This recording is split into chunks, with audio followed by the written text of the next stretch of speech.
ప్రపంచంలోనే ఉన్నతంగా అభివృద్ధి సాధించగలిగిన శక్తి సామర్థ్యాలు మనకున్న ఆశించినంత స్థాయిలో ప్రణాళికబద్ధమైన అభివృద్ధి జరగకపోవడం వల్ల ఈనాడు ప్రజలు ఆశిస్తున్న స్వేచ్ఛ, సామాజిక న్యాయం, సమానమైన అవకాశాల కోసం ఈ ప్రాంతం ఎదురు చూస్తున్నది. అందుకే ఈనాడు 4 కోట్ల తెలంగాణ ప్రజల యొక్క ఆకాంక్ష స్వేచ్ఛను, సామాజిక న్యాయాన్ని, సమానమైన అవకాశాలను అందించాలి అని తెలంగాణ రైజింగ్ 2047 విజన్ డాక్యుమెంట్ని ఈరోజు తెలంగాణ రాష్ట్ర ప్రభుత్వం తీసుకురావడం జరిగింది.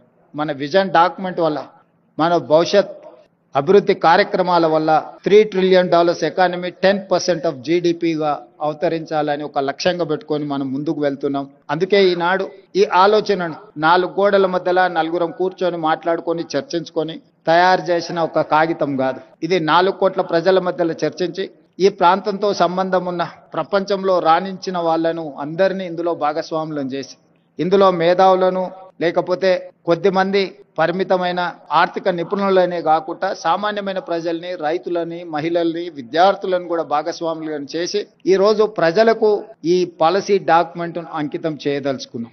ఈ రోజు ఈ policy document is going to address farmers, women and youth.